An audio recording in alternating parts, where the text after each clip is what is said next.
Kadambari silks లో కళ్యాణ కమనీయం సెల్ మార్చి 6 నుండి 19 వరకు ప్రతి 15,000 బ్రైడల్ సారీస్ కొనుగోలుపై ఒక గోల్డ్ కాయిన్.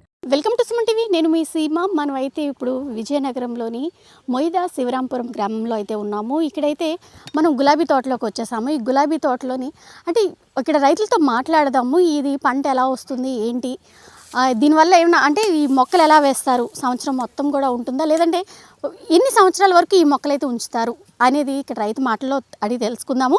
అంటే ఇక్కడ గిట్టుబాటు ధర వస్తుందా, లేదా రాబడి ఎంత వస్తుంది, నష్టం ఎంత ఉంది అనేది వాళ్ళ మాటలను అడిగి తెలుసుకుందాం రండి. నారాయణమ్మ, ఇది మొత్తం కాగడాలు ఎన్ని సెంట్లో ఉంది? ఓ 3 సెంట్లో ఉందండి. ఎలా వస్తుంది కాపు? బాగానే ఉంటుంది. మందు వేసి గుండలేసి ఎరువులు మొత్తం కొట్టాలి. కొడితే మాకు పోత వస్తుంది. దానివల్ల మనకి కొంచెం ఆ మదుపు తీసేసిన మన గిట్టుబాటు మనకు ఉంటుంది. అండ్ మీరు వేసింది ఎలా వస్తుంది? మదుపు వచ్చేస్తుంది. అందులో నష్టము ఇది ఉండదండి. పురుగు మందు కొడితేనే మనకు అవుతుంది. పురుగు మందు కొట్టకపోతే మరి పువ్వు బాగోదు, డాగ్ వచ్చిడమో లేకపోతే మొగ్గని పురుగు తినేయడమో ఏదో ఒకటి అయిపోద్ది.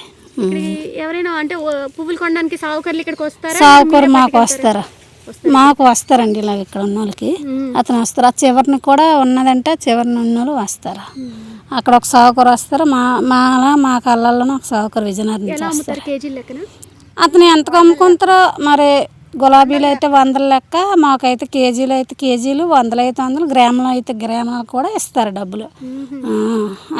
ఎలా పడతాయి పువ్వులు? ఇవి రేటు ఉన్నదనుకోండి 300, 350 వరకు కేజీ వేస్తారు. అది డౌన్ అయిపోయింది అనుకోండి కేజీ 100కి కూడా వచ్చేస్తుంది. అంటే మీకు ఎలాగ అంటే డౌన్ అంటే మన శ్రావణ మాసం నుంచి మన సంక్రాంతి వరకు రేటు ఉంటుంది. సంక్రాంతి కాంచి ఇటువైపు మరి రేటు ఉండదు. ఏమైనా ఫంక్షన్లు అయితే మళ్ళీ ఉంటుంది. దాని రేటుని పెట్టి అక్కడ సిల్బర్ని పెట్టే మనకు రేట్ అండి. ఇంత వస్తుందని మనం చెప్పలేము గ్యారెంటీ. కానీ మన పని మనం చేస్తాం. వచ్చినా రాపోయినా మన ప్రయత్నం మనం చెయ్యాలి కదా, చేస్తాం. ఇవి ఎన్ని సంవత్సరాలకు ఉంచుతారు మొక్కలు? వాటికి ఒక 10-15 సంవత్సరాల వరకు ఆ మొక్క పర్వాలేదు, ఉంచేస్తాం. కటింగ్ చేస్తూ ఉంటారా? చేస్తాం. రేపు 5 నెలల లాస్ట్ని చేసేస్తాం. 8 నెలల కల్లా పోత వస్తుంది. అక్కడి నుంచి మళ్ళీ ఒక 6-7 నెలలు వాటి మీద మేము ఉంటాం. నా పేరు చనమాల ఆదినారాయణ అండి. ఇది మొత్తం తోట ఎన్ని ఎకరాల్లో ఉంది గులాబీ తోట? ఇక్కడైతే 1 ఎకరా ఉందండి. బాగానే ఉంటుంది. దీనివల్ల ఆదాయం కూడా నెలకు ఒక 20-25 వేల మధ్యలో వస్తుంటుంది. కాకపోతే జాగ్రత్తగా ఎప్పటికప్పుడు మందులు గట్టి స్ప్రే చేస్తుండాలి. అలాగే అప్పుడప్పుడు కొంత సీజనల్ వ్యవసాయం లాగా ఇది ఉంచుతాము. ఎక్కువైతే మా ఊర్లో గ్రామం అంతా మొక్కజొన్న ఎక్కువ. ఆ 3 సీజన్లు కూడా మాకు 3 పంటలు పండుతాయి. మొక్కజొన్న, నువ్వులు అండ్ వరిచేను. 3 పంటలు కూడా సీజన్ బట్టి 3 సార్లు మార్చి వేస్తాము.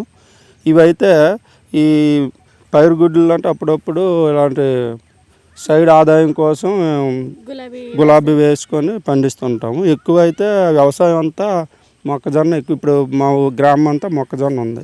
ఇది ఎలా పూస్తాయి సార్? అంటే ఎలా వస్తుంది మీకు? అంటే వేసిన దానికి ఏమైనా గిట్టుబాటు వస్తుందా? పర్వాలేదండి. పర్వాలేదా? ఎలా అమ్ముతారంటే కేజీ లెక్కనేనా ఈ పువ్వులు?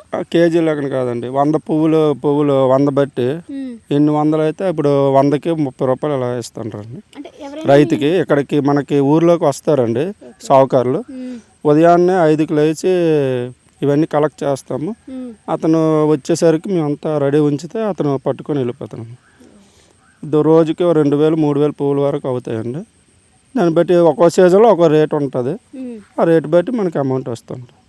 అంటే ఇది మొత్తం ఇంకా ఇలా ఉంచేస్తారు కదా, ఇంకా సంవత్సరం అంతా ఇలానే ఉంటుంది కదా? ఇది ఈ ఒకసారి మొక్క వేస్తే సుమారు 10 సంవత్సరాల వరకు మధ్యలో కటింగ్ అవుతుంది మేడం.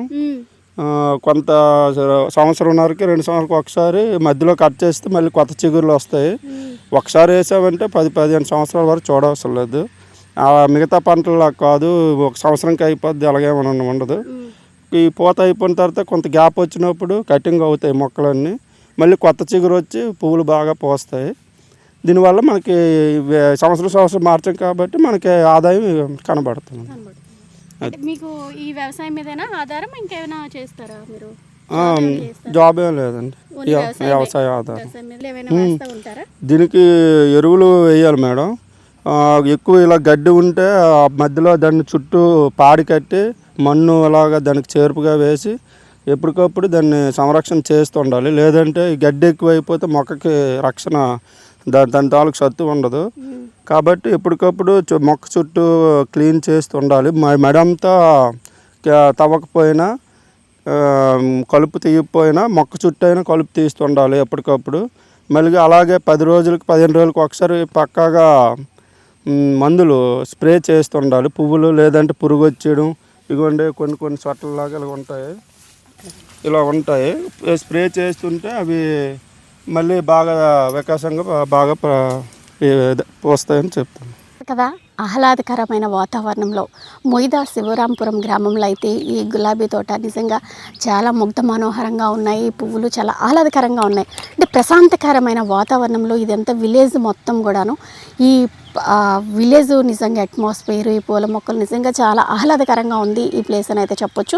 నాతో పాటు కూడా మీరు కూడా చూసి తరించారు. ఈ పువ్వులు నిజంగా 2 కళ్ళు సరిపోవట్లేదు ఈ పువ్వుల్ని చూడడానికి అని అయితే చెప్పొచ్చు. నిజంగా చాలా బాగుంది ఈ ప్లేసు. నాతో పాటు మీకు కూడా నచ్చిందని అయితే ఆశిస్తున్నాను. సీమ, సుమన్ టీవీ, విజయనగరం.